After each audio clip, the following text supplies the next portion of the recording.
Macron oppose, un refus cinglant. Et là, boum, la riposte de Trump fait l'effet d'un électrochoc mondial. Accrochez-vous jusqu'au bout parce que ce qui arrive va faire voler en éclats toutes les certitudes. Depuis Washington, c'est un tir de missile diplomatique qui vise Paris, sans détour, sans filtre. Un message si percutant qu'aucune chaîne subventionnée n'osera le diffuser. Ni France 2, ni TF1, ni BFM. Tous préfèrent maintenir leur douce berceuse, ce récit poli et répétitif qu'on nous resserre quotidiennement pour mieux nous endormir. Mais là, c'est fini le somnifère. Ça secoue et fort. Visualisez la scène. Anna Paulina Luna, élue républicaine au sang européen et au tempérament de guerrière, se trouve en ce moment même au cœur de Washington pour une rencontre à haut voltage. Pas avec n'importe qui. Elle cible la crème du Rassemblement national, ceux qui placent leur nation au sommet de leurs priorités. Ce sont les voix fatiguées d'une guerre ukrainienne interminable qui vident nos poches.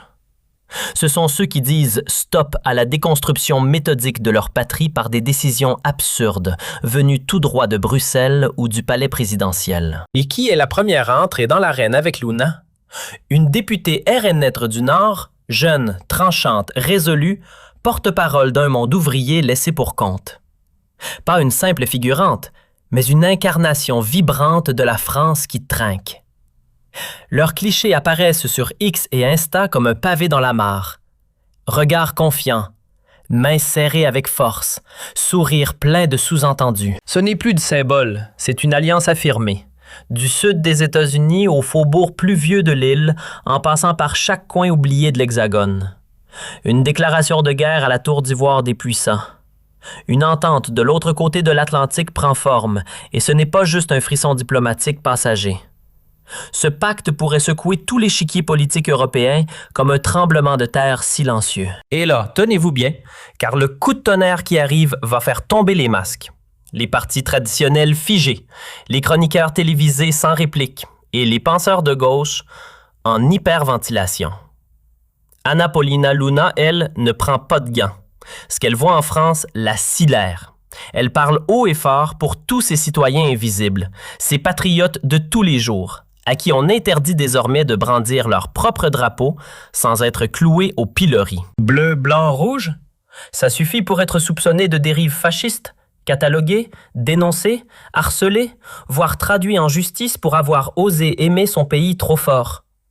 Et elle n'y va pas par quatre chemins. Elle dénonce un climat toxique, une répression idéologique digne des pires souvenirs du XXe siècle. Et ce ne sont pas de vagues impressions, elle balance des cas réels, précis, documentés. Des Français ordinaires, attachés à leur culture, qui se voient contraints de fuir, de demander l'asile en Amérique, faute de pouvoir encore parler librement chez eux. Oui, on en est là. Oui, vous avez bien capté. Et on va le redire bien fort pour que ça s'imprime. En 2025, des citoyens français frappent à la porte de l'Amérique, implorant une terre d'asile, non pas pour fuir une dictature étrangère, mais pour échapper à la chasse aux sorcières dans leur propre pays. Leur crime? Avoir osé penser différemment. Publier un post. Critiquer ceux qui nous gouvernent. Ce n'est pas un complot, ce n'est pas une rumeur, c'est un fait, noir sur blanc, repris par les médias américains. Et parmi eux, une figure que vous connaissez sûrement, Naomi. Cette jeune activiste sans relâche, connue pour défendre le droit de débattre sans bâillon, surtout sur les questions climatiques. Aujourd'hui, elle ne se bat plus seulement pour la liberté d'expression. Elle cherche à la sauver, en quittant la France. Menacée, traquée, harcelée, elle n'a plus qu'une issue, les États-Unis, où la Constitution protège encore ceux qui dérangent l'ordre établi. Face à ça, Anna Paulina Luna ne reste pas les bras croisés. Elle veut l'accueillir elle-même, comme on honore une résistante. Ce n'est plus un simple geste symbolique, ni une tape dans le dos diplomatique.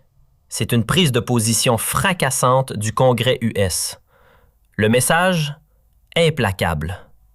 Si la République française abandonne les siens, alors l'Amérique s'en chargera.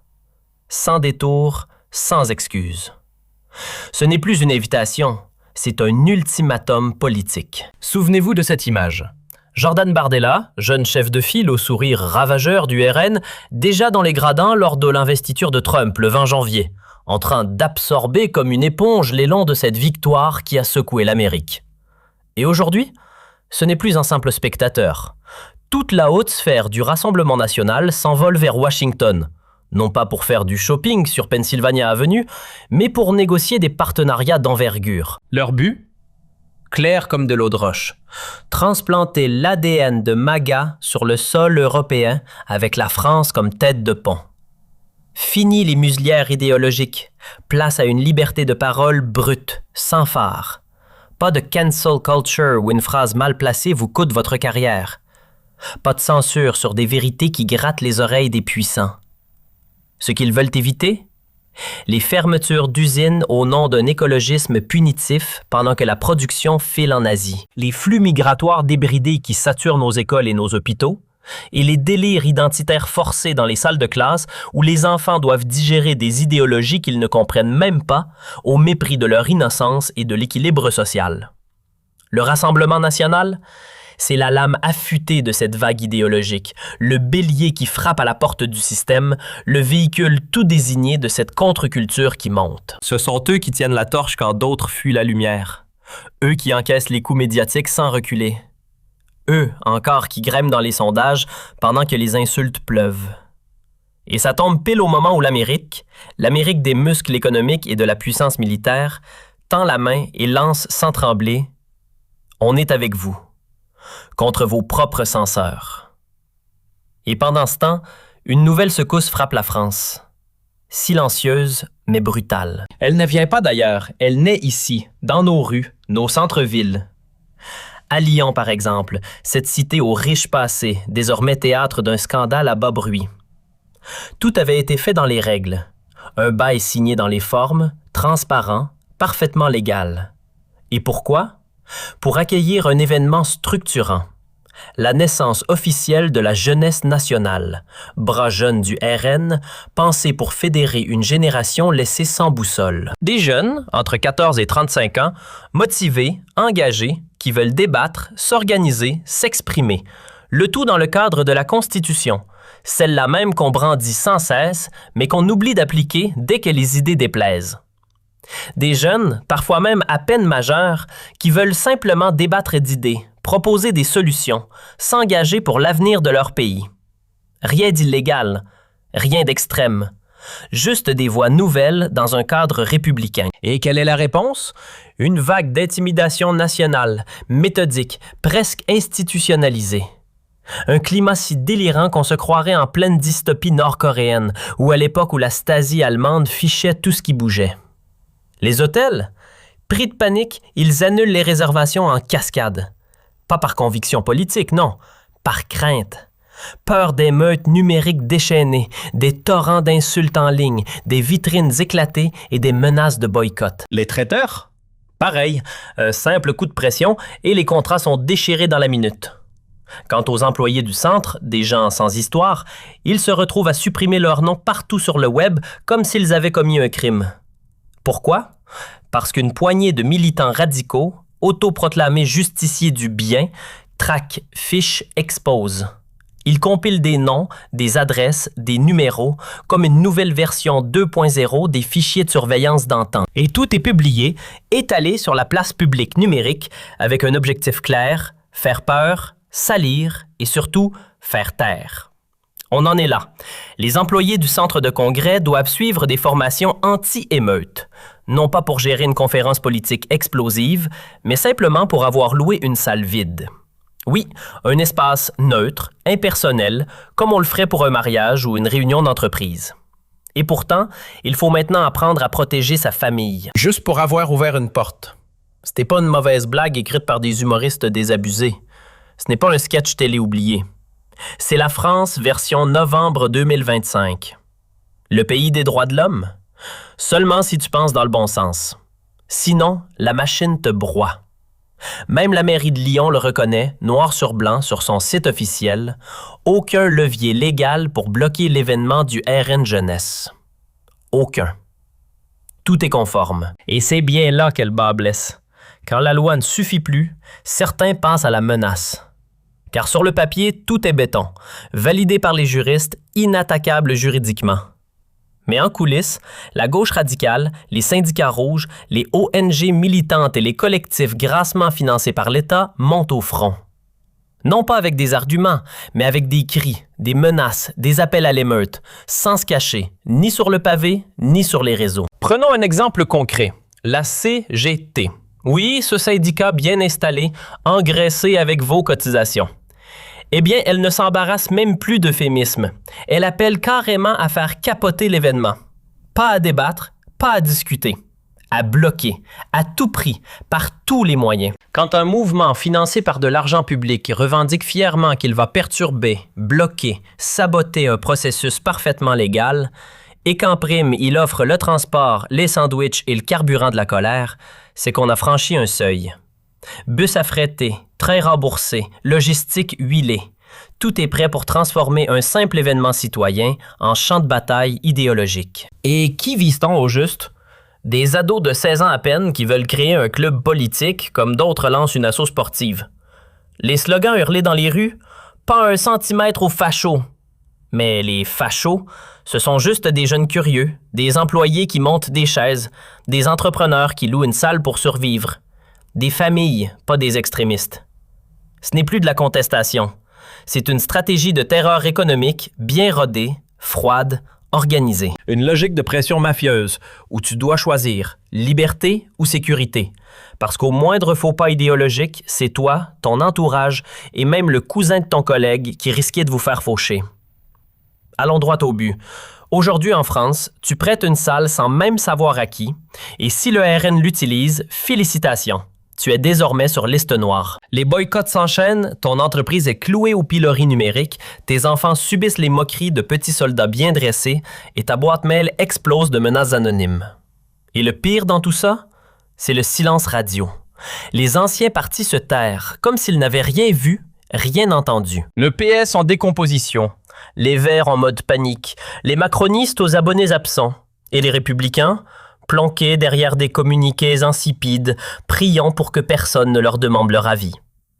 Quand les grands médias parlent de légère tension au lieu de menaces de casse planifiées, c'est que la novlangue tourne à plein régime. Les chaînes publiques, pourtant alimentées par vos impôts, préfèrent pondre des documentaires fleuves sur la dérive populiste ou les dangers de l'extrême droite, plutôt que d'enquêter sur les dérives bien réelles, mais venues de l'autre camp.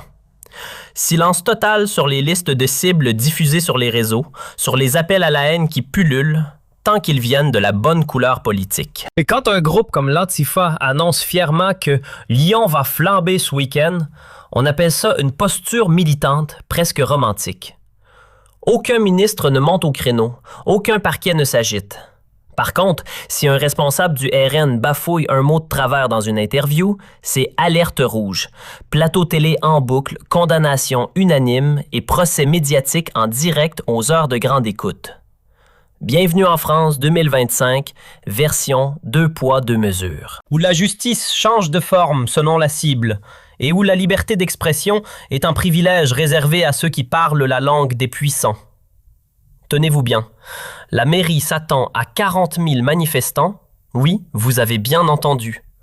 Des dizaines de milliers de personnes convoyées en bus depuis tout le pays, parfois avec l'argent du contribuable, parfois via les caisses des syndicats. Et tout ça, pourquoi ? Pour faire pression sur quelques centaines de jeunes qui veulent juste créer un mouvement politique, légal, reconnu par la Constitution. 40 000 contre des adolescents. Ce n'est pas un débat, ce n'est pas un rapport de force. C'est un cauchemar démocratique.